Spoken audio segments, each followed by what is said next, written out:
સ્કંદ પુરાણાંતર્ગત વૈશાખ માસ મહાત્મ્ય. મહર્ષિ વસિષ્ઠના ઉપદેશથી રાજા કીર્તિમાનને પોતાના રાજ્યમાં વૈશાખ માસના ધર્મનું પાલન કરાવવું અને યમરાજે બ્રહ્માજીને રાજાના માટે ફરિયાદ કરવી. મિથિલાપતિએ પૂછ્યું, હે બ્રહ્મન, વૈશાખ માસના ધર્મો અતિશય સુલભ, પુણ્યરાશિ પ્રદાન કરનારા, ભગવાન વિષ્ણુને પ્રિય લાગનારા, ચારેય પુરુષાર્થોને તરત સિદ્ધિ કરનારા, સનાતન અને વેદોક્ત છે. ત્યારે સંસારમાં તે પ્રસિદ્ધ કેમ ના થયા? આ સાંભળીને શ્રુતદેવજીએ કહ્યું કે, હે રાજન, આ પૃથ્વી પર લૌકિક કામના રાખનારા મનુષ્યો જ અધિક છે. તેમનાથી વધારે રાજસ અને તામસ છે. તે લોકો આ સંસારના ભોગો તથા પુત્ર પૌત્રાદિ સંપદાઓની જ અભિલાષા રાખે છે. ક્યાંક જ કદી બહુ મુશ્કેલીથી કોઈ એવો મનુષ્ય મળે છે જે સ્વર્ગલોક માટે પ્રયત્ન કરે છે અને તે માટે તે યજ્ઞ વગેરેનું અનુષ્ઠાન બહુ પ્રયત્નપૂર્વક કરે છે, પરંતુ મોક્ષની ઉપાસના કોઈ નથી કરતું. તુચ્છ આશાઓથી પ્રેરિત અનેક કર્મોનું આયોજન કરનારા લોકો મોટે ભાગે સકામ કર્મોના જ ઉપાસક હોય છે. આ જ કારણ છે કે સંસારમાં રાજસ અને તામસ ધર્મ વધારે પ્રચલિત થઈ ગયા, પરંતુ સાત્વિક ધર્મોની પ્રસિદ્ધિ ના થઈ. આ સાત્વિક ધર્મ ભગવાન વિષ્ણુને પ્રસન્ન કરનારા છે, નિષ્કામ ભાવે કરવામાં આવે છે અને આ લોકમાં સુખ પ્રદાન કરે છે. દેવ માયાથી મોહિત હોવાથી મનુષ્ય આ ધર્મોને જાણતા જ નથી. પૂર્વકાળની વાત છે. કાશીપુરીમાં કીર્તિમાન નામે એક પ્રસિદ્ધ રાજા હતા. તેઓ ઇક્ષ્વાકુ વંશના રાજા નૃગના પુત્ર હતા. તેઓ બહુ યશસ્વી હતા. તેમને પોતાની ઇન્દ્રિયો અને ક્રોધ પર વિજય પ્રાપ્ત કરી લીધો હતો. તેઓ મહાન બ્રાહ્મણ ભક્ત હતા. રાજાઓમાં તેમનું નામ બહુ ઊંચું હતું. એકવાર તેઓ મૃગ્યામાં આસક્ત થઈને મહર્ષિ વસિષ્ઠ મુનિના આશ્રમ પર આવ્યા. વૈશાખના પ્રખર તાપમાં યાત્રા કરતા રાજાએ રસ્તામાં જોયું કે મહાત્મા વસિષ્ઠના શિષ્યો અલગ અલગ જગ્યાએ અનેક પ્રકારના કાર્યોમાં વિશેષ તત્પરતાથી સંલગ્ન હતા. તેઓ ક્યાંક પરબ બનાવતા અને ક્યાંય છાયા માટે મંડપ, કિનારા પર ઝરણાઓના જળને રોકીને વાવડી બનાવતા હતા. ક્યાંક વૃક્ષો નીચે બેઠેલા લોકોને તેઓ પંખાથી હવા નાખતા હતા. ક્યાંક શેરડી આપતા, ક્યાંક સુગંધિત પદાર્થો ભેટ આપતા અને ક્યાંક ફળ આપતા હતા. બપોરે લોકો માટે છાયા કરતા અને સાંજના સમયે શરબત આપતા. કોઈ શિષ્ય ગાઢ છાયાવાળા વનમાં વાડી ઝૂડીને સાફ કરેલા આશ્રમના આંગણામાં રેતી પાથરતા અને કેટલાક વૃક્ષોની છાયામાં હિંચકો બાંધતા હતા. તેમને જોઈને રાજાએ પૂછ્યું, તમે લોકો કોણ છો? તેમને જવાબ આપ્યો કે અમે મહર્ષિ વસિષ્ઠના શિષ્યો છીએ. રાજાએ પૂછ્યું, આ બધું શું થઈ રહ્યું છે? તેમને કહ્યું, વૈશાખ માસમાં કર્તવ્ય રૂપે કરવાના ધર્મ છે, જે ધર્મ અર્થ કામ મોક્ષ ચારે પુરુષાર્થોને સિદ્ધ કરનારા છે. અમે લોકો ગુરુદેવ વસિષ્ઠજીની આજ્ઞાથી આ ધર્મોનું પાલન કરીએ છીએ. ત્યારે રાજાએ ફરી પૂછ્યું, આના અનુષ્ઠાનથી મનુષ્યને કયું ફળ મળે છે? કયા દેવતા પ્રસન્ન થાય છે? ત્યારે તેમને જવાબ આપ્યો કે અમને અત્યારે આ બધું કહેવાની ફુરસદ નથી. તમને પૂછવું હોય તો ગુરુજીને જ પૂછો. તે મહાયશસ્વી મહર્ષિ આ ધર્મોને યથાર્થ રૂપે જાણે છે. શિષ્યોનો આવો જવાબ સાંભળીને રાજા તરત જ મહર્ષિ વસિષ્ઠના પવિત્ર આશ્રમમાં ગયા, જે વિદ્યા અને યોગ શક્તિથી સંપન્ન હતા. રાજાને આવતા જોઈને મહર્ષિ વસિષ્ઠ મનમાં બહુ પ્રસન્ન થયા. તેમને સેવકો સહિત મહાત્મા રાજાનો વિધિપૂર્વક આતિથ્ય સત્કાર કર્યો. જ્યારે તેઓ આરામથી બેસી ગયા ત્યારે ગુરુ વસિષ્ઠને પ્રસન્નતાપૂર્વક કહ્યું કે હે ભગવાન, મેં રસ્તામાં તમારા શિષ્યો દ્વારા પરમ આશ્ચર્યમય શુભ કર્મોનું અનુષ્ઠાન થતું જોયું છે. પરંતુ તે બાબતમાં જ્યારે પ્રશ્ન પૂછ્યો ત્યારે તેમની આજ્ઞા અનુસાર હું અત્યારે તમારી પાસે આવ્યો છું. મારા મનમાં તે ધર્મો વિશે સાંભળવાની બહુ ઉત્કંઠા છે, તેથી તમે તે કહો. ત્યારે મહાયશસ્વી વસિષ્ઠજીએ પ્રસન્નતાપૂર્વક કહ્યું કે, હે રાજન, તમારી બુદ્ધિને શ્રેષ્ઠ શિક્ષણ મળ્યું છે, તેથી તેને આ ઉત્તમ નિશ્ચય કર્યો છે.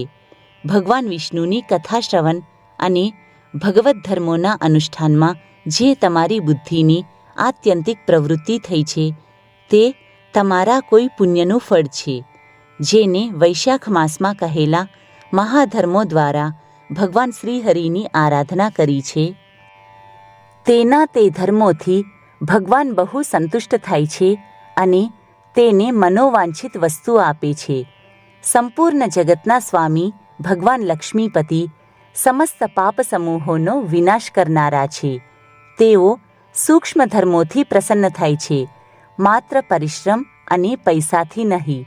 ભગવાન વિષ્ણુની ભક્તિથી પૂજા કરવાથી અભીષ્ટ વસ્તુ પ્રદાન કરે છે. તેથી સદા ભગવાન વિષ્ણુની ભક્તિ કરવી જોઈએ. જગદીશ્વર શ્રીહરિ જડ માત્રની સેવાથી પણ તમામ દુઃખોનો નાશ કરે છે અને પ્રસન્ન થાય છે.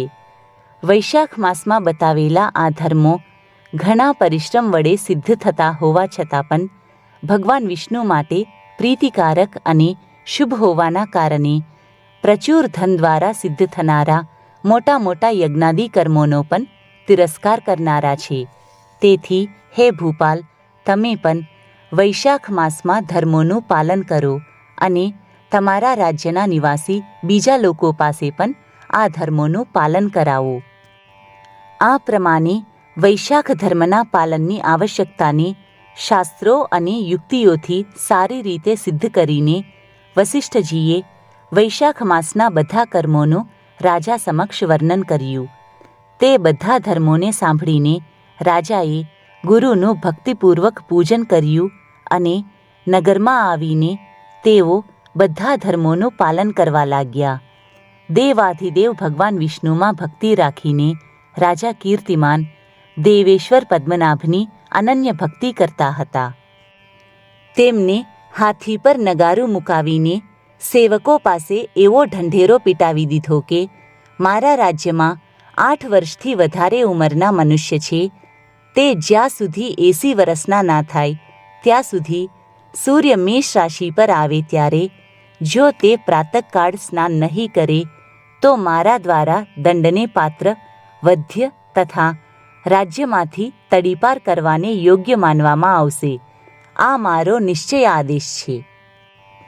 પિતા, પુત્ર અથવા સુહૃદ જે કોઈ પણ વૈશાખ ધર્મનું પાલન નહીં કરે તે ચોર જેવા દંડને પાત્ર ગણાશે. પ્રાતઃકાળે નિર્મળ જળમાં સ્નાન કરીને શ્રેષ્ઠ બ્રાહ્મણને દાન આપવું જોઈએ. તમે બધા લોકો પોતાની ભક્તિ પ્રમાણે પરબ અને દાન વગેરે ધર્મોનું પાલન કરો. રાજા કીર્તિમાને દરેક ગામમાં ધર્મનો ઉપદેશ કરનાર એક બ્રાહ્મણને નિયુક્ત કર્યો.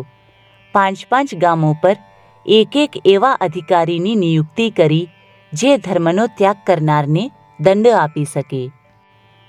તે અધિકારીની સહાયતામાં 10 ઘોડસવારો રહેતા હતા.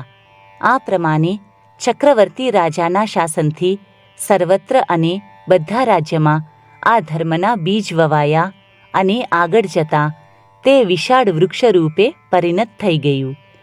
તે રાજ્યમાં જે લોકોનું મૃત્યુ થતું હતું તે બધા ભગવાન વિષ્ણુના ધામમાં જતા હતા.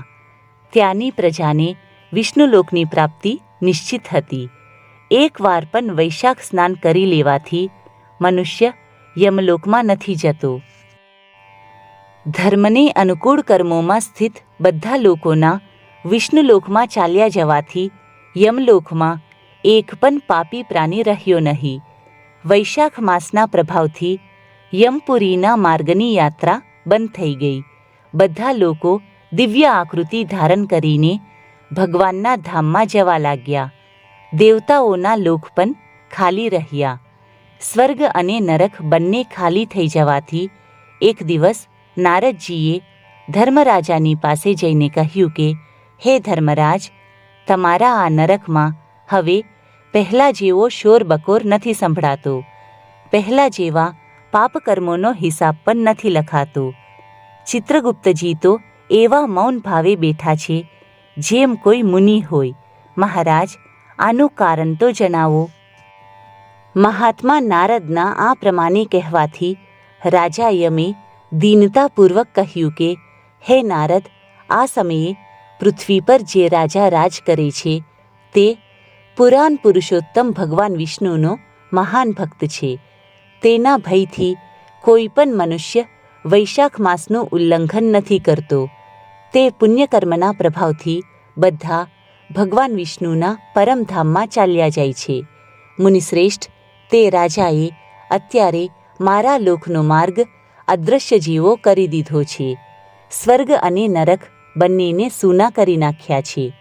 તેથી બ્રહ્માજીની પાસે જઈને આ બધા સમાચાર તેમને કહ્યા પછી જ હું સ્વસ્થ થઈશ. આવો નિશ્ચય કરીને યમરાજ બ્રહ્માજીના લોકમાં ગયા અને ત્યાં બેઠેલા બ્રહ્માજીના દર્શન કર્યા, જેમનો આશ્રય ધ્રુવ છે, જે આ જગતના બીજ તથા બધા લોકના પિતામહ છે અને સમસ્ત લોકપાલ, દિક્પાલ તથા દેવતા જેમની ઉપાસના કરે છે. બ્રહ્માજીએ યમરાજને જોયા અને યમરાજ બ્રહ્માજીની આગળ પૃથ્વી પર પડી ગયા. પછી યમરાજે કહ્યું, હે કમલાસન, કામમાં લગાવેલો મનુષ્ય જો સ્વામીની આજ્ઞાનું બરાબર પાલન ન કરે અને તેના પૈસે તાગડધીન્ના કરે છે તે કીડો થાય છે.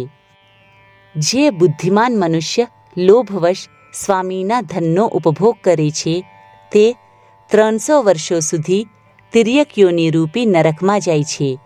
જે કાર્યમાં નિયુક્ત થયેલો પુરુષ કાર્ય કરવામાં સમર્થ હોવા છતાં પણ પોતાના ઘરમાં બેસી રહે છે તે બિલાડો થાય છે. હે દેવ, હું આપની આજ્ઞાથી ધર્મપૂર્વક પ્રજાનું શાસન કરી રહ્યો છું. હું આજ સુધી મુનિઓ અને ધર્મશાસ્ત્રોના જણાવ્યા અનુસાર પુણ્યાત્માઓને પુણ્યફળ અને પાપાત્માને પાપના ફળ આપતો હતો, પરંતુ હવે આપની આજ્ઞાનું પાલન કરવામાં હું અસમર્થ છું. રાજા કીર્તિમાનના રાજ્યમાં બધા વૈશાખ માસના પુણ્યકર્મોનું અનુષ્ઠાન કરીને પિતૃઓ અને પિતામહોની સાથે વૈકુંઠધામમાં ચાલ્યા જાય છે. તેમના મૃત્યુ પામેલા પિતૃઓ અને માતામહો વગેરે પણ વિષ્ણુલોકમાં ચાલ્યા જાય છે. એટલું જ નહીં, પત્નીના પિતા, સસરા વગેરે પણ મારા લેખને મિટાવીને વિષ્ણુલોકમાં ચાલ્યા જાય છે. હે દેવ, મોટા મોટા યજ્ઞો દ્વારા પણ મનુષ્યને તેવી ગતિ નથી મળતી જેવી વૈશાખ માસમાં મળી રહી છે. તમામ તીર્થો વડે, દાન વગેરેથી, તપસ્યાઓથી, વ્રતોથી અથવા સંપૂર્ણ ધર્મોથી યુક્ત મનુષ્ય પણ તે ગતિને નથી પામતો જે વૈશાખ ધર્મને પાળતા મનુષ્યને મળી રહી છે. વૈશાખ માસમાં પ્રાતઃકાળ સ્નાન કરીને દેવ પૂજન, માસ મહાત્મ્યની કથાનું શ્રવણ તથા ભગવાન વિષ્ણુને પ્રિય લાગનારા તે અનુસારના ધર્મોનું પાલન કરનાર મનુષ્ય એકમાત્ર વિષ્ણુલોકનો સ્વામી થાય છે અને જગતપતિ ભગવાન વિષ્ણુના લોકની તો કોઈ સીમા જ નથી, કેમ કે બધી બાજુથી કોટી કોટી પ્રાણીઓનો સમુદાય ત્યાં પહોંચી રહ્યો છે, છતાં પણ તે નથી ભરાતો. આ સંસારમાં પવિત્ર અને અપવિત્ર બધા લોકો રાજાની આજ્ઞાથી વૈશાખ માસના ધર્મનું પાલન કરીને વિષ્ણુલોકમાં જઈ રહ્યા છે. હે લોકનાથ, તેની પ્રેરણાથી સંસ્કારહીન મનુષ્ય પણ વૈશાખ સ્નાન માત્રથી વૈકુંઠધામ ચાલ્યા જાય છે. એવું લાગે છે કે આ વૈશાખ સ્નાન સમસ્ત સંસારને વિષ્ણુલોકમાં પહોંચાડી દેશે. જે પુત્ર ધર્મ, અર્થ, કામ અને મોક્ષને પ્રતિકૂળ ચાલતો હોય તે પૃથ્વી પર માતાના પેટે પેદા થયેલ રોગ છે. તે અધમ પુરુષ પોતાની માતાને ઘાત કરનાર કહેવાય છે, પરંતુ રાજા કીર્તિમાનની માતા અને તેની પત્નીનું પુણ્ય સંસારમાં પ્રસિદ્ધ છે. તેની માતા એકમાત્ર વીરજનની છે અને તે રાજા અવશ્ય સંસારમાં બહુ મોટો વીર છે. જે રીતે રાજા કીર્તિમાન મારા લખેલા ભાવિને મિટાવવા ઉદ્યત થયો છે, એવો પ્રયત્ન પુરાણોમાં બીજા કોઈનો પણ સાંભળવામાં નથી આવ્યો. ભગવાન વિષ્ણુની ભક્તિમાં તત્પર થયેલા રાજા કીર્તિમાન સિવાય બીજા આવા કોઈને પણ હું નથી જાણતો, જે ઢંઢેરો પીટાવીને લોકોને એવી પ્રેરણા આપતો હોય અને મારા લોકના માર્ગને લુપ્ત કરવાની ચેષ્ટા કરતો હોય.